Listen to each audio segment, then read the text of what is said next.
The only people who don't want to disclose the truth are people with something to hide.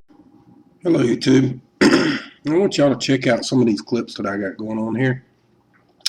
And tell me what you think, and see if you can't see and hear the brainwashing going on. Make the comments in the bottom. Thumbs it up. Let it get around to everybody so they know what's going on. We're going to edit a little bit. We're going to narrate a little. You know, the one thing about being president is after 4 years, you get pretty humble. You'd think maybe you wouldn't, but actually you become more humble. You realize what you don't know. You realize, you know, all the mistakes you make. But you also realize you can't do things by yourself. That's not how our system works. You've got to have the help and the goodwill of Congress. And what that means is you've got to make sure that constituents of members of Congress are putting some pressure on them. Wow, he just come right out and told you, let's put some pressure on him. How much pressure we got to put on him? Well, that's just plumb terrible. Y'all listen to this next piece. You're really going to get a little dose of it right here on the next. Supreme Court may be forced to rule on Americans' right to carry concealed weapons in the latest twist, and turn to take place on the issue of gun control in the nation. But the United States Supreme Court may decide to hear a case that could make it illegal to carry a concealed weapon. This comes after a federal appeals court in Illinois decided that a person's right to carry a concealed weapon is not protected under the Second Amendment. Can someone please explain to me what part of the Second Amendment did they not get? Will not and cannot infringe. I don't understand how they say that holding a concealed weapon is illegal, or how it's not unconstitutional, and how come it doesn't say that in the Constitution? How do they think that they can even say that? I just don't get it. Do y'all? Colorado, however, recently refused to reconsider a previous ruling that the state's ban on concealed carrying is unconstitutional. Because of the contradiction, it's predicted that the country's highest court will be forced to rule on the constitutionality of it once and for all. Well, folks, it's like this. If they rule any other way than to say it's unconstitutional, for them to charge you a fee, more or less, to have a concealed weapon to start with, you should be allowed to carry a weapon concealed, unconcealed, any way you want to. That's the way the Constitution was originally written. But yet, most people don't want to do that, and I understand that. But still, the fact remains that you should be able to walk around with a gun on your hip if you would want. There should not be any infringement at all against our Constitution, which they have done so over and over and over and over again, and they're not going to stop until they get all of your guns, and then you're subject to get robbed, raped, murdered, and stole from and killed by a criminal that has a gun that's not going to turn his gun in. So it's up to y'all, folks. Do we push the information? Do we push the information in the correct way? You tell me. In the Illinois case, Peterson v. Martinez, the court said in its ruling, in light of our nation's extensive practice of restricting citizens' freedom to carry firearms in a concealed manner, we hold that this activity does not fall within the scope of the Second Amendment's protection. However, in Colorado's Moore v. Madison, the Seventh Circuit Court of Appeals said, the right to bear is distinct from the right to keep arms is unlikely to refer to the home. I don't get it. They keep referring to this right to bear. You have a right to bear arms, period. Doesn't matter. Why can't you people understand this?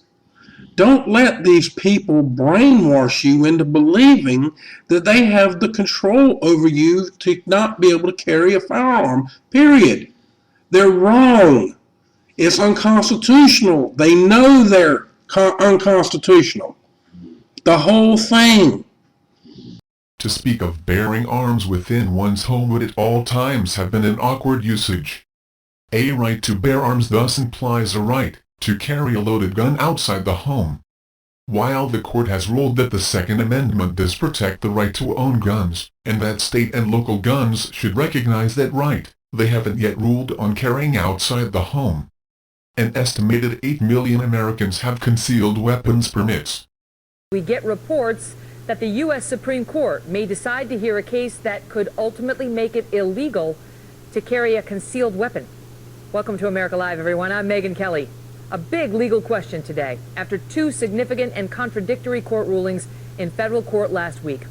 A federal appeals court in Illinois deciding that a person's right to carry a concealed weapon is not protected under the Second Amendment, while a similar court in Colorado refused to reconsider a previous ruling that the state's ban on concealed carry is unconstitutional. Because of this contradiction and the fact that similar cases are on the docket in a number of states, legal experts are now predicting the U.S. Supreme Court will wind up ruling on the constitutionality of Americans' rights to carry a concealed weapon, and that is a significant development in this effort for greater gun control. Does it really look like she has any concern to her whether or not we can carry or have a gun or have an automatic when everybody else, the military, the police department, the FBI, the CIA, Homeland Security, all them's got massive weapons that the American people do not have. But it's okay for them to have, but we're not allowed to. And we're part of that to start with. We were trained to use that. I mean, really? And we have an amendment. We're trying to amend the Constitution for this? Are you really listening to this, folks? Really? Trace Gallagher joins us now with the news on that. Trace?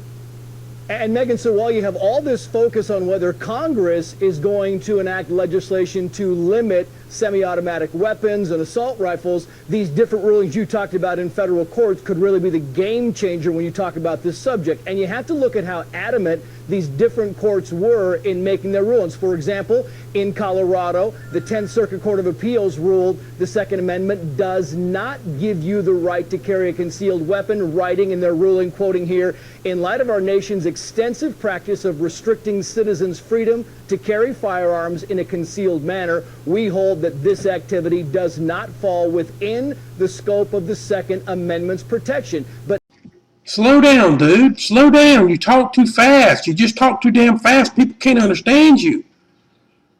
You're trying to trick them, con them, into making them believe that the Second Amendment doesn't cover that. But it does. It does. Very much so. You son of a bitches on the mainstream media need to get your shit straight in your head. If y'all would do y'all's job the correct way, we wouldn't be having this problem. You want to protect your rights, don't you? For freedom of speech. It's next. now, listen to the ruling from the 7th Circuit Court of Appeals in Chicago, saying, and again I'm quoting here, "The right to bear as distinct from the right to keep arms is unlikely to refer to the home.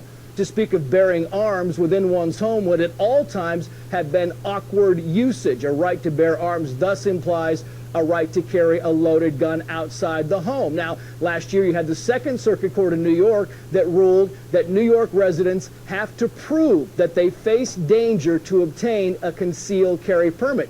Now, how is anybody going to prove that they need a weapon to protect themselves? Let's see. You got to prove it, folks. I guess if you got a gun stuck down your damn throat and somebody's fixing to pull the trigger, I guess you might need one. But it might be too damn late then. The 9th Circuit Court in California, the 4th Circuit in Virginia also set to take up this issue. So, as you said, the showdown will likely end up in the Supreme Court, Megyn, and here's why that's key. Because the court, of course, has ruled the Second Amendment protects the right to own guns and that state and local governments should recognize that right. But the Supreme Court has not yet ruled on rights to carry guns outside of the home And that's where this decision boils down to. Keep in mind, 8 million Americans have concealed carry permits, Megan, and now you hear from Smith & Wesson and other gun makers that the sales of handguns are far exceeding the sales of any types of rifles or other weapons. Wow. Handguns outselling rifles and shotguns. Oh my God. Now we got the problems of people walking around with a concealed weapon. Maybe they can protect themselves now. You reckon? Or maybe it's just because they want their little bad boy policemen to go around beating people up, punching women in the face and knocking them off their feet in a protest is okay, huh? Y'all ain't reporting on none of that. Putting him in jail for nothing. You're just trying to help him get off, right? You're real good. Wow. What a case that will be if it goes up. Trace, thank you. So how likely is it that the U.S. Supreme Court will take up such a charged case? The lawyers are going to ask. And when you have the divided circuits, that's like red meat for the U.S. Supreme Court. That's exactly the kind of case they take. Coming up next hour, we will debate the likelihood and we will question how the court might rule. What are the odds right now? Keep in mind when the assault weapons ban was went into law back in '94, the NRA didn't want any cases going up to the Supreme Court back then. They didn't think they liked the Supreme Court. They didn't think it was gun friendly. They may feel differently now, but should they be comfortable? We'll take a fair and balanced look at it coming up. Okay, they're going to take a look at that. Well, y'all can go over to wherever that channel is and watch it. I hope you enjoyed my little movie stage here, because this was a movie. This is called brainwashing propaganda to blow your mind, to make you want to give up your right to bear arms and be free from having any socialized, any illegal government to take your freedoms away from you the way that this government is doing to you. I played you a clip earlier about the Act 1871. Boy, does that law need to be appealed really bad, folks. The only way it's going to happen is if y'all push the information. So much love to y'all. Y'all have a great evening and a great day. And God help us all. If there's a blue pill and a red pill, and the blue pill is half the price of the red pill and works just as well, why not pay half price?